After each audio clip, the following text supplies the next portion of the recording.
Hello, Taurus, Sun, Moon, Rising, and Venus signs. Kamusta kayo? Sana ba'y nasa mabuti kayong kalagayan? Welcome back po sa Star Tarot. At kung bago kayo rito, welcome din po kayo. Please subscribe, like, share my videos, and leave me a comment kung nakaresonate kayo. Thank you.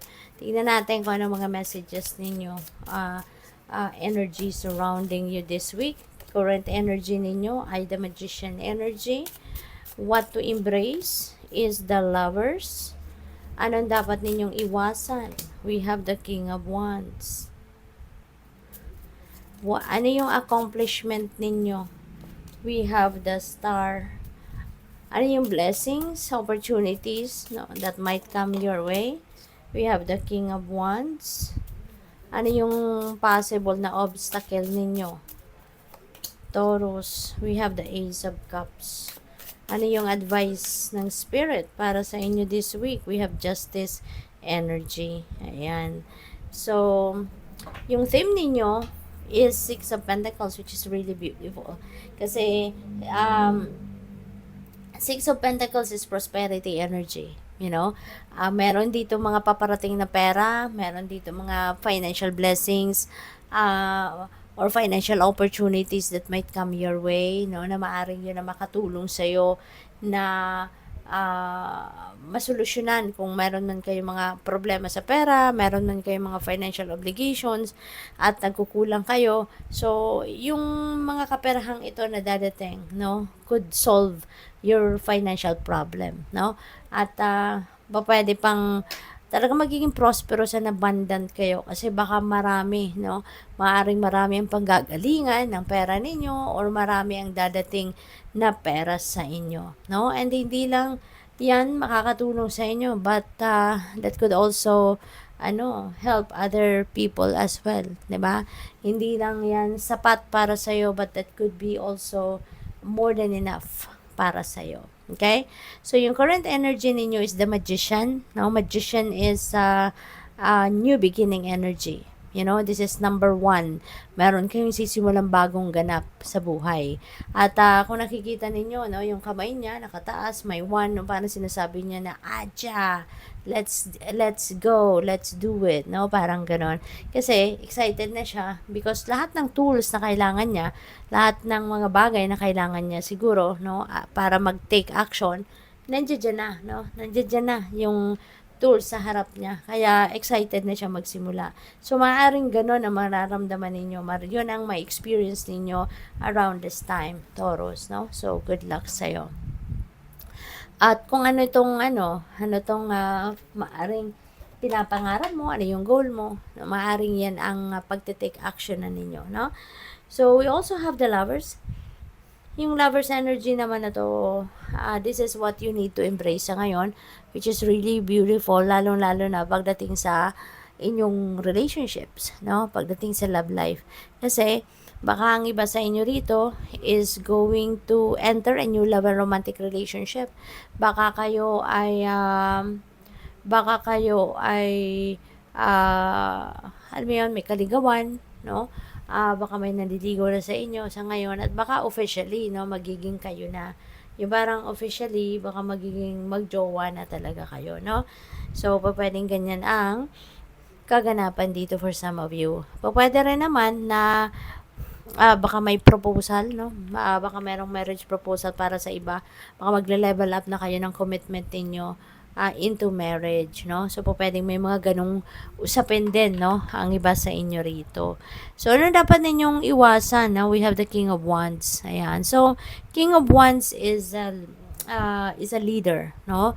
Natural born leader si King of Wands. And maaring you're going to embody the energy of King of Wands ngayon na you will be in power, you will be in a position of authority, baka ikaw ay isang boss, isang manager, yung gano'n, no, supervisor. So, ang dapat lang din ninyo dito na maging aware kayo na maiwasan ninyo is yung yung pag-abuso sa power or yung paggamit ng inyong kapangyarihan ng hindi tama, hindi sakto, no, sa dapat ninyong gawin, no. So, dapat patas lang, yung tama lang, kung anong according sa batas or kung anong according sa rules ninyo sa opisina, sa trabaho, sa kumpanya, So, dun lang kayo, no? Yun ang reminder sa inyo na napipick up ko dito in this particular reading. So, yung accomplishment naman ninyo this week is Star, which is really beautiful. Kasi, si Star, wish fulfillment ito, energy. So, maaari ng iba sa inyo rito is going to accomplish or is going to fulfill, no, your dreams, your wishes. So, napakaganda. And maaring yan ay talagang na kayo, pinagsikapan at pinaghirapan ninyo yan. At sa tulong ng Divine Universe, no, it will be fulfilled na, 'di ba? And this is also a new beginning, no? So, definitely, meron kang bagong path na magbubukas para sa inyo sa ngayon. So, kung anumang path na to, that path will be illuminated for you.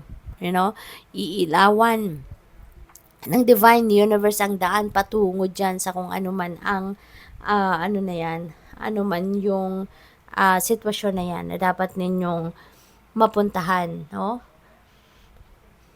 Bit-bit din ninyo rito yung hope, 'di ba? Yung hope, yung optimism, yung ganon, yung excitement, 'di ba, na magsisimula kayo ng bagong kaganapan sa buhay. So, yung blessings and opportunities that might come your way this time is Knight of Wands. Okay? So, dito sa Knight of Wands, ano ito eh? This is fast-moving energy. So, kung ano man ang gagawin ninyo, no, na bago sa buhay mo, parang magmamadali kang gawin ito, no? Parang magmamadali kang mag-take action towards this. No, kung ano man ang opportunity na to, parang hahabulin mo talaga or you're going to seize the moment talaga, no, para makuha mo siya or magawa mo siya, no? Yung gano'n. Parang hindi ka, once na nalaman mo yung opportunity na to, hindi ka magpapatumpik-tumpik pa and you're definitely going to take it, no? Or talagang iti-take advantage mo siya, yung gano'n. Travel, maybe imminent, no? Para sa iba sa inyo dito, Taurus, baka kayo ay talagang magbabiyahe, maybe you're going somewhere, 'di ba, to travel. So, yung obstacle or challenge naman ninyo sa ngayon is Ace of Cups. Napakaganda, no, ng Ace of Cups. Kasi, divine blessing ito. Divine blessing. So, yung challenge dito, para sa inyo, Toro, siguro, baka, kasi new beginning energy siya, no, si Ace of Cups. So, ibig sabihin dito na, merong mga paparating talaga na bagong kaganapan sa buhay mo. Merong mga opportunities, no, na magbubukas para sa'yo, pero maaring closed off kayo or baka magkaroon kayo ng tendency na maging closed off kayo. Yung parang siguro hindi kayo masyadong, alam mo yun, yung parang hindi ka masyadong willing to enter this new chapter, no? Parang hindi ka masyadong excited na i-welcome kung ano man ang mga pagbabago, ano man ang mga opportunities na paparating, 'di ba? Siguro may mga ganon. Lalo-lalo na napipick up ko dito, lalo-lalo na sa relationship. Sa relationship. Parang ang iba sa inyo rito mahihirapan magdesisyon since we have lovers as well, no? Pwede talaga na meron ditong siguro merong papasok sa pagle-level up na ng inyong commitment. Baka isang malaking desisyon ang gagawin ng iba sa inyo rito. It could be a huge decision to make para sa inyo, yung kung magpapakasal na kayo or magsisettle down na kayo in marriage or kung kayo ay magsasama na, no, yung ganon. So, baka isang malaking yan sa inyo, isang malaking desisyon na kailangan gawin. 'Di ba? It's not going to be easy, no, for you to make a decision that like that, no? So, yun ang napipick up ko dito for some of you. Kasi ang iba, baka talagang pa-level up na, di ba? Ang iba gusto ng, siguro yung, kunyari, yung person ninyo, baka gusto na, no, na mag-asawa na kayo, gusto na magsama na kayo, or gusto na magkaanak na kayo. Pero for you, maring hindi ka pa ready. You know, parang hindi ka pa ready for that, no? Para sa, siguro, marami ka pang ibang priorities, meron ka pang ibang gustong gawin, you know, you want to start a new chapter in your life, pero in other areas of life ninyo, at hindi yung sa pagpapamilya, hindi yung pag-aanak, hindi yung pag-aasawa muna, yung ganun, no? So, yun ang napipick up ko dyan for some of you. But reminder lang, no, Taurus, just in case na yung mga mensahe dito or yung entire reading na to doesn't resonate with you, please check your moon, your rising and Venus signs. Baka nandoon kayo sa reading na yon mag-resonate. Okay? So, yung advice sa inyo ng spirit is justice, no? You're getting what you deserve. Kung ano ang para sa'yo, kung ano yung nakatakda para sa'yo, kung anong deserve mo, yun ay makukuha mo. No, yun ang makukuha mo. Yan ang talagang ibibigay sa iyo ng universe. At ang maganda rin dito, no, there will be balance, no. There will be balance that will be will come your way. No, magiging maayos na parang unti-unti, no? Maaring ma-address mo na yung mga bagay na hindi mo naaasikaso dati. Ngayon, maaring maayos mo na siya, 'di ba? Mafi-fix mo na kung ano man ang mga bagay na kailangang i-fix. Sa ngayon, no, siguro magkakaroon kayo ng oras na para diyan. Kaya magiging balanse na ang lahat, or at least magsisimula ng mabalanse, no, ang lahat. Okay? So, yun. Tingnan natin kung ano yung inyong final message. So, we have Pisces, Cancer, Scorpio. You may be dealing with a water sign. No, feeling ko dito, you will be dealing with Piscean, Cancerian, Scorpion around this time. And maaaring yung mga tatlong taong ito will be playing a significant role sa buhay mo. 'Di ba? Maring malaki ang impluwensya ng mga ito sa buhay mo, or malaking impluwensya nila sa mga decision making na gagawin mo sa ngayon.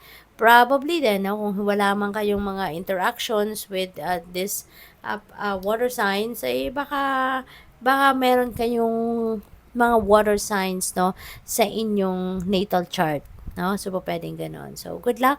Thank you for watching Love and Light. Namaste.